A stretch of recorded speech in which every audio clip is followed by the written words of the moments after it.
YS Jagan పాలనపై విషం చిమ్మడమే ధ్యేయంగా అక్షరాలు రాస్తోంది ఈనాడు. నిజాలు రాయటానికి మనసురాని రామోజీ తన పత్రికలో కాంట్రాక్టు ఉద్యోగుల క్రమబద్ధీకరణపై కుటిల రాతలు రాసింది. కాంట్రాక్టు ఉద్యోగుల క్రమబద్ధీకరణపైన చంద్రబాబు మాట తప్పారు. సుప్రీంకోర్టు తీర్పు సాకులు వెతుక్కుని వారిని వంచారు. మనసుంటే మార్గం ఉంటుందని వైఎస్ జగన్ ప్రభుత్వం కాంట్రాక్టు ఉద్యోగులను క్రమబద్ధీకరించింది.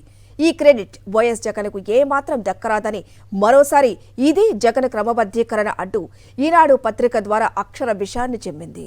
2014 ఎన్నికల్లో చంద్రబాబు కాంట్రాక్టు ఉద్యోగుల సర్వీసును క్రమబద్ధీకరిస్తానని హామీ ఇచ్చారు. అధికారంలోకి వచ్చిన తర్వాత చంద్రబాబు ప్రభుత్వం క్రమబద్ధీకరణ పేరిట మంత్రుల కమిటీ పేరుతో మభ్యపెట్టారు. ఈ కమిటీ మీటింగులతో కాలయాపన చేస్తుంది. చివరకు సుప్రీంకోర్టు తీర్పు అడ్డొస్తోందని, అందువల్ల సాధ్యం కాదంటూ కాంట్రాక్టు ఉద్యోగులను నిలువునా వంచింది చంద్రబాబు సర్కారు.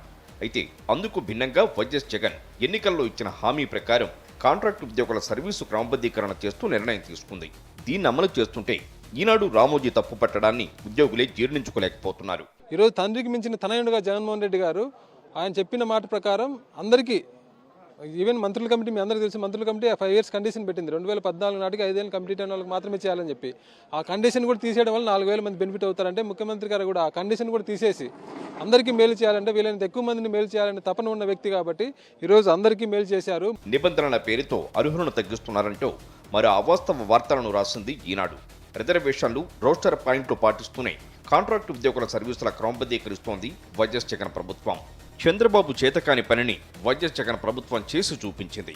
వైఎస్ జగన్మోహన్ రెడ్డి గారు పాదయాత్రలో మేము చెప్పితే ఆయనే మేనిఫెస్టోలో పెట్టాడు. కనీసం మేము మేనిఫెస్టోలో పెట్టండి అని కూడా జగన్మోహన్ రెడ్డి గారికి చెప్పలా, మేనిఫెస్టోలో పెట్టారు. 80 రోజులు ఉద్యమాలు చేసాం రెగ్యులర్ చేయమని, కానీ ఏ ప్రభుత్వం కూడా పట్టించుకోలేదు. ఈవేళ జగన్మోహన్ రెడ్డి ప్రభుత్వంలో ఏ ఉద్యమం చేయకుండా, ఒక్కరోజు కూడా బయటకు రాకుండా గౌరవ ముఖ్యమంత్రి గారు ఇచ్చినటువంటి మాట ప్రకారంగా ముఖ్యంగా విద్యా వ్యవస్థలో కాంట్రాక్ట్ అనేటువంటి బానిస వ్యవస్థను తొలగించి ప్రభుత్వ విద్యా వ్యవస్థల వేళ రూఢి అయిందని మేము మరొకసారి తెలియజేస్తున్నాం.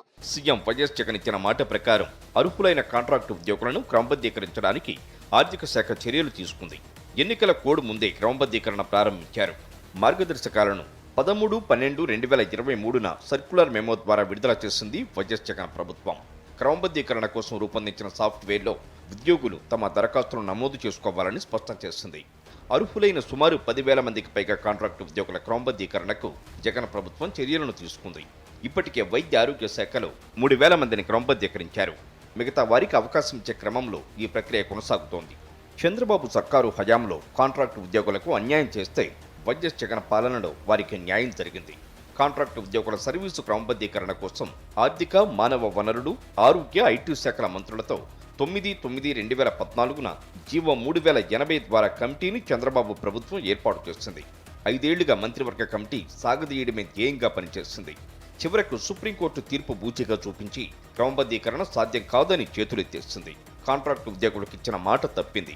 ఆ రోజు ప్రభుత్వం అందరికీ నోటికొచ్చిన కనపడిన వాళ్ళు అందరికీ వాగ్దానం ఇచ్చింది. అంగన్వాడీ వాళ్ళని రెగ్యులర్ చేస్తాం, హోంగార్డు రెగ్యులర్ చేస్తాం, అవుట్సోర్సింగ్ వాళ్ళు రెగ్యులర్ చేస్తాం, అంటే ఎవరు కనపడి ఓట్ల కోసం ఏం కావాలంటే అది ఇచ్చింది. కానీ ఒక్క ఉద్యోగిని రెగ్యులర్ చేయలే.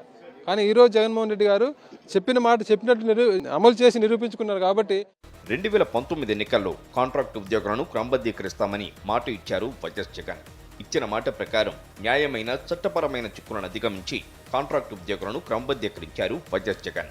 రాష్ట్రంలో వివిధ శాఖల్లో ఉన్న కాంట్రాక్టు ఉద్యోగుల అర్హత ప్రామాణికంగా సర్వీసులను పరిగణలోకి తీసుకుని వీలైనంత ఎక్కువ మందిని రెగ్యులరైజ్ చేస్తామని వైఎస్ జగన్ 2019 ఎన్నికల మేనిఫెస్టోలో తెలిపారు. కాంట్రాక్టు ఉద్యోగులను క్రమబద్ధీకరించడానికి నిర్ణయం తీసుకున్నారు. దీనికోసం రాష్ట్ర ప్రభుత్వం సుదీర్ఘ కసరత్తు చేసింది. మంత్రుల కమిటీతో పాటు సీఎస్ అధ్యక్షతన వర్కింగ్ కమిటీని ఏర్పాటు చేసింది. మంత్రుల కమిటీ, వర్కింగ్ కమిటీలు పలుసార్లు న్యాయపరమైన, చట్టపరమైన సమస్యలపై చర్చించాయి. క్రమబద్ధీకరణపై నిషేధం విధిస్తూ 1994లో చేస్తున్న చట్టంలో సవరణలు చేయాలని ఈ కమిటీలు సూచించాయి. 2008 నుంచి మేము కొనసాగుతున్నాము ఈ వ్యవస్థలో. ఎంతమంది ముఖ్యమంత్రులు వచ్చినప్పటికీ కూడా ఎవరు కూడా ఎటువంటి హామీ ఇచ్చినప్పటికీ కూడా నెరవేరనటువంటి మా కళ ఈరోజు జగన్మోహన్ రెడ్డి గారు, నిజంగా మేము ఎంతో రుణపడి ఉంటాము. Contract system has sweeped by the Jaganmohan Reddy గారు. We happy we are feeling now. At the same time we have families also feel very happy. ప్రతి ఇంట్లో కూడా మేము జగన్మోహన్ రెడ్డి గారి ఫోటోని కంపల్సరీగా మేము పెట్టుకుంటాము. మా మనసాక్షికి మేము సమాధానం చెప్పుకోవాల్సినటువంటి రోజు ఈ రోజున. ఆంధ్రప్రదేశ్ చరిత్రలో ఇదొక అద్భుతమైనటువంటి రోజుగా, మా జీవితాల్లో వెలుగు నింపే రోజుగా మేము దీన్ని ఆశిస్తాం.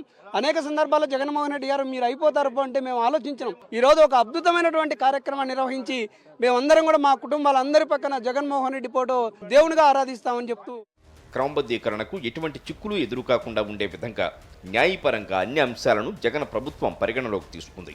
సుప్రీంకోర్టు తీర్పును పరిగణలోకి తీసుకుంటూనే ఎటువంటి న్యాయపరమైన చిక్కులు ఎదురుకాకుండా క్రమబద్ధీకరించడానికి ప్రభుత్వం నిర్ణయం తీసుకుంది. చంద్రబాబు ప్రభుత్వం సుప్రీంకోర్టు తీర్పు సాకుతో కాంట్రాక్టు ఉద్యోగులకు అన్యాయం చేస్తే వైఎస్ జగన్ సర్కారు అన్ని అడ్డంకులను అధిగమించి వైద్య ఆరోగ్య శాఖ కాంట్రాక్టు ఉద్యోగులను క్రమబద్ధీకరించి న్యాయం చేసింది.